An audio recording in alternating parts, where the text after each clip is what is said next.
Olá turma, bom dia para vocês, né? Mais uma aula aí. E o objetivo da aula de hoje, turma, é encerrar com vocês a parte de prisma. E para poder encerrar essa parte de prisma, eu vou fazer com vocês alguns exemplos, tá? Para poder ficar gravado aí, escolher alguns exemplos de repente fazer para vocês terem entender o base aí de cálculo do prisma e como é que é. Então, olha só, um exemplo aqui interessante seria isso aqui, ó, que diz pra gente o seguinte, ó. Tem-se um prisma reto de base hexagonal, cuja altura é raiz de 3.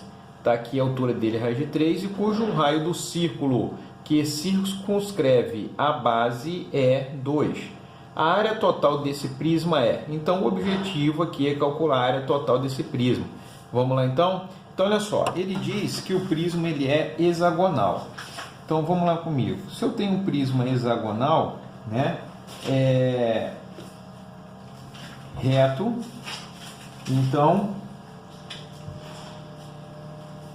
nessas condições nós vamos definir aqui para vocês aqui melhor. Então vamos construir um hexágono, tá? E aí nós vamos construir um prisma aqui a partir desse hexágono para vocês entenderem melhor. Pessoal, observem o seguinte. Ele diz, olha um detalhe grande que tem que entender, que a gente tem que entender. Ele não fala aqui claramente, olha o que ele não fala claramente aqui, que o prisma ele é regular, tá? Mas olha um detalhe importante que ele diz pra gente aqui, ó. Ele diz, entendeu? Que, ó, cuja altura é raiz de 3 e cujo raio do círculo que circunscreve a base. Então, presta atenção comigo aqui. Se eu pegar aqui a base desse prisma, ó, a base dele, né, tanto a base lá inferior quanto a base superior é um hexágono, tá?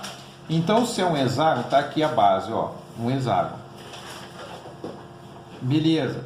Mas olha o grande detalhe que ele diz pra gente. Ele diz o círculo que circunscreve. Então, se o círculo circunscreve, olha aqui, ó, esse hexágono ele está inserido dentro de um círculo, beleza? Então isso garante para a gente uma propriedade muito importante. Se ele está inserido dentro do círculo, então significa, pessoal, claro, que esse hexágono aqui, entendeu? Por raio, ele diz que o raio é 2, será um hexágono regular. Então nós temos como base aqui, ó, base hexágono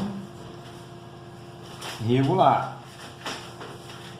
Se eu tenho como base hexágono regular, então preste atenção no seguinte, o hexágono regular, o que eu posso fazer com ele? Ó, dividir em 6 triângulos equiláteros, 1, 2, 3, 4, 5, 6, certo? Se ele é equilátero, então todos os lados, entendeu? E aqui é raio 2, então se ele é equilátero, todos os lados iguais, significa que o lado, então, desse hexágono também vai medir 2, beleza? Então isso me dá uma condição agora muito importante, onde eu posso fazer a definição da área de base. Então, ó, área da base. Como é que fica a área da base desse prisma, então? Se a área da base é composta por um hexágono regular que tem 6 triângulos equiláteros, então eu tenho 6 vezes a área de um triângulo equilátero, que é a aresta dele, né, ao quadrado, vezes raiz de 3 dividido por 4. Se eu substituir, eu tenho 6 vezes, a aresta aqui passa a ser 2, 2 ao quadrado, raiz de 3 sobre 4. 2 ao quadrado dá 4, com 4 eu posso simplificar, então eu tenho 6 raiz de 3 de área de base. Beleza? Bom, vamos definir então agora a área lateral. Como é que fica a área lateral, pessoal? Lembra aí, ó, olha o prisma. Toda a lateral do prisma é composta por retângulos, tá vendo? Então eu tenho aqui retângulos e esses retângulos vão me dar a seguinte dimensão. Ó, eu vou ter um retângulo cuja a altura dele é dita, né, pela altura do prisma, que é raiz de 3. Então eu vou anotar aqui, ó, raiz de 3. E essa arestazinha aqui, que é a base do retângulo, é exatamente essa aqui, que é a aresta da base, que vale 2. Beleza? Então, a minha área lateral, se eu tenho 6 retângulos, eu tenho 6 vezes a área de um retângulo, que é 2 vezes raiz de 3. 6 vezes 2, 12 raiz de 3. Beleza, turma? Isso agora, então, me faz definir qual é o valor da área total. Então, agora, ó, área total. Qual o valor da área total, então, que eu tenho? Vamos lá? Na área total, eu tenho a base superior e a base inferior, correto? Então, eu tenho 2 vezes a área de uma base. A área da base eu defini que é 6 raiz de 3, então eu tenho 2 vezes 6 raiz de 3. Beleza? Superior e inferior. Somado a área lateral. Qual é a área lateral? 12 raiz de 3. Então, observe o seguinte, 2 vezes 6, 12 raiz de 3, mais 12 raiz de 3, 24 raiz de 3 é a área total. Beleza, turma? Então, resposta aí, ó, letra B. Então, esse é um probleminha interessante, tá? Sobre o cálculo de prisma. Agora, observe o seguinte, vamos acrescentar um negócio aqui. Não pediu no problema para você calcular o volume, mas vamos aproveitar aqui e vamos definir o volume. Se perguntasse para a gente qual é o volume desse prisma, como é que eu calcularia? O volume, como é que é o volume? A área da base vezes a altura. Qual é a área da base dele? Você calculou anteriormente que a área da base é 6 raiz de 3. Então, eu tenho 6 raiz de 3 e a altura que foi definido, raiz de 3. Então, nós temos um volume, raiz de 3 vezes raiz de 3 dá 3, 6 vezes 3, 18. Certo? Esse é o volume. Bom, observe que o problema não trouxe unidade de medida. Então, aqui eu posso colocar a unidade de volume. Se fosse metro, seria metro cúbico, centímetro, centímetro cúbico, decímetro, decímetro cúbico. Tá? Mesma coisa na área total aqui. Eu tenho unidade de área. Porque se fosse metro, seria metro quadrado, centímetro, centímetro quadrado, por aí vai. Beleza, turma? Fechamos esse exemplo aqui. Vamos ver um outro exemplo interessante também, que consta essa questão aqui de uma questãozinha que caiu até no Enem, tá? E essa questão diz pra gente o seguinte, ó: viveiros de lagostas são construídos por cooperativas locais de pescadores em formato de prismas retos retangulares, fixados ao solo e com telas flexíveis de mesma altura, capazes de suportar a corrosão marinha. Para cada viveiro a ser construído, a cooperativa utiliza integralmente 100 metros lineares dessa tela, que é usada apenas nas laterais. Então, a tela é usada aqui na lateral. Beleza? Então, vamos lá. Quais devem ser os valores de x e y em metros para que a área da base do viveiro seja máxima? Então, vamos lá, turma, resolver esse probleminha aqui.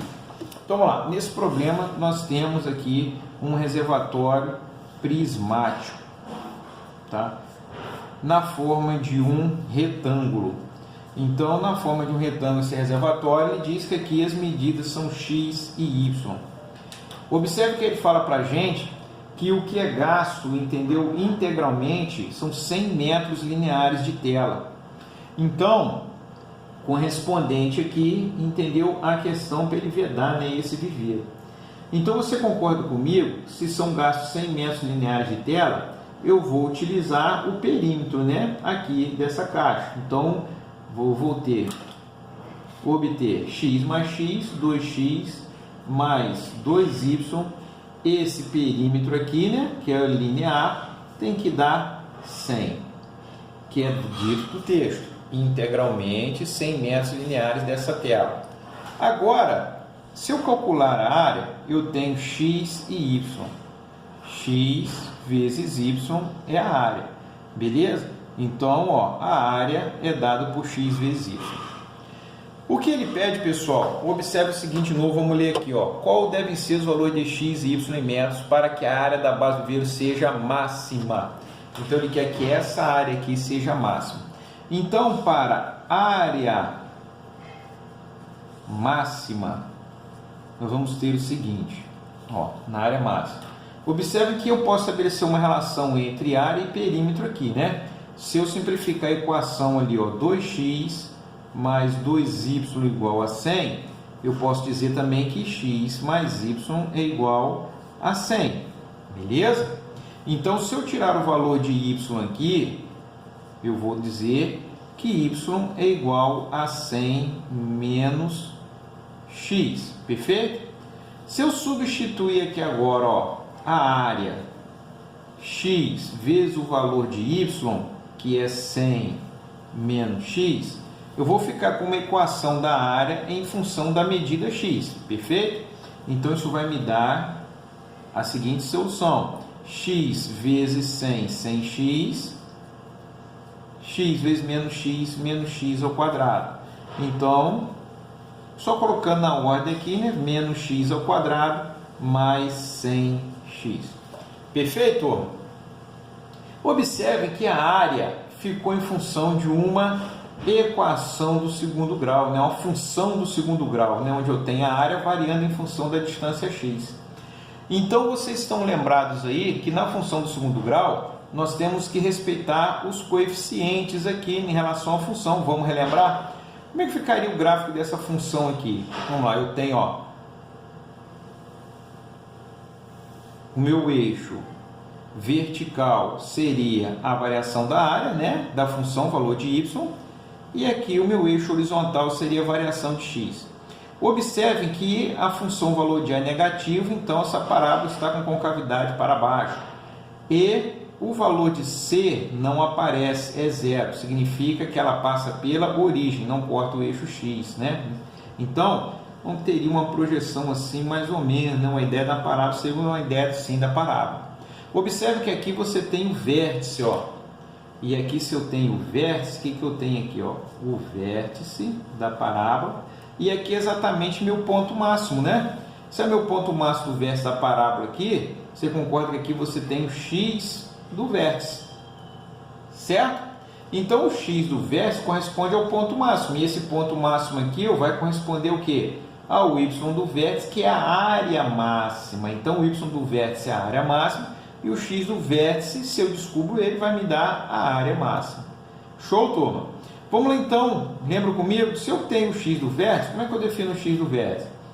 X do vértice é menos b sobre 2a. Então, o x do vértice eu tenho menos, qual é o valor de b aqui, turma? Não é 100? Então, eu vou ter aqui, ó, 100, tá? Sobre 2 vezes o valor, perdão, vamos fazer uma correçãozinha aqui? Desculpa aí, pessoal, é o seguinte, ó, se eu tenho 2x mais 2y aqui igual a 100, eu simplifiquei aqui, mas esqueci de simplificar o 100 aqui, ó, perdão, então aqui vai ficar 50. Logo, aqui nós vamos ter 50 menos x. E aqui também vai passar a ser 50. Aqui vai passar a ser 50. Então, eu vou ter aqui 50. Vamos reescrever aqui para ficar mais bonitinho. Ó. A área é igual a menos x ao quadrado mais 50x. Então, aqui eu passo a ter 50. Beleza? Que é o valor de B, que é 50. Sobre 2 vezes o valor de A, que é menos 1. Então, o x do vértice vai ser igual a menos 50 sobre menos 2, que vai dar 25. Tá? Então, esse x do vértice aqui é igual a 25. Beleza, turma. Se eu tenho o x do vértice, eu tenho o x aqui, né, para o máximo, pela minha função dá para definir o y, não dá? Se x, ó, logo, se x mais y é igual a 50, então y é igual a 50 menos x. Então, y é igual a 50 menos 25, que é igual a 25.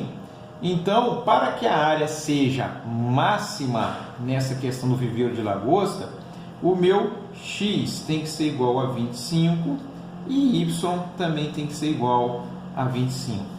Beleza, turma? Então, x, 25 e os 25, resposta letra D. Probleminha legal aí, tá bem? Mistura o Caio no Enem, ele fez uma junção aí de prisma com detalhes da equação do segundo grau, que é bom a gente relembrar perímetro e área. Tranquilo? Vamos pro próximo? Então vamos lá. Um probleminha aqui agora também que caiu no Enem, né? Simplesinho sobre prisma, mas que vale a pena a gente fazer, que é interessante. Esse probleminha aqui, ó, ele diz pra gente o seguinte: um porta-lápis de madeira foi construído no formato cúbico, seguindo o modelo ilustrado a seguir. O cubo de dentro é vazio. A aresta do cubo maior mede 12 centímetros e a aresta do cubo e a do cubo menor, que é inteiro, mede 8. O volume interno mede 8. O volume de madeira utilizado na confecção desse objeto foi D. Então vamos lá. A aresta do cubo maior mede 12 centímetros e a do cubo menor, que é interno, mede 8 centímetros. É um porta-lápis, você vai usar aqui para colocar os lápis. Então, probleminhazinho simples, tá? Onde você tem um cubo e esse cubo maior vai possuir a aresta 12 e nós temos aqui um cubo menor, tá? Aqui dentro, onde você vai colocar o lápis, e esse cubo menor vai corresponder vai corresponder lá à área que nós precisamos, né, do aqui o fazer o seu volume total, né? E esse cubo aqui dentro, ele vai ser oco aqui para você conseguir colocar o lápis. Bom, é um objeto, é um sólido prismático, e aí a gente precisa descobrir qual é o volume total utilizado, entendeu? Para confeccionar essa peça. Lembrando que aqui vale 8, né? As medidas estão em centímetro e aqui centímetro. Beleza, turma? Probleminha simples, pessoal. Se eu tenho 2 cubos, como é que é o volume de um cubo? Aresta ao cubo, base vezes largura vezes altura, todos iguais, aresta ao cubo. Então o volume desse prisma, desse sólido, vai ser simplesmente o volume do cubo maior, 12 ao cubo, menos o volume do nosso cubozinho menor de aresta 8, que vai dar 8 ao cubo. Perfeito? Então agora você tem o seguinte, basta fazer a continha que nós temos aí, entendeu? Para poder ser feito, tá? Só fazer agora aí 12 ao cubo, 12 vezes 12 vai dar 144, e aí nós vamos ter 144 vezes 12, fazendo a conta, vai dar 1728, 8 vezes 8, 64, 64 vezes 8, 48, 500 e 8 vezes 4, 32, vezes 48, 512. Então, 1728 menos 512, e vai dar 1216 centímetros cúbicos. Então, você tem aí 1216 centímetros cúbicos, resposta letra D. Beleza, turma? Então, aqui a gente vai fechar então, né? Depois vamos treinar mais aí, passar exercício, mas a gente com esse exemplo a gente vai fechar a parte aí de prisma, e na nossa próxima aula nós já vamos entrar na parte de pirâmides. Beleza, turma? Grande abraço aí, tá? Show, beijão pra vocês. Até a próxima.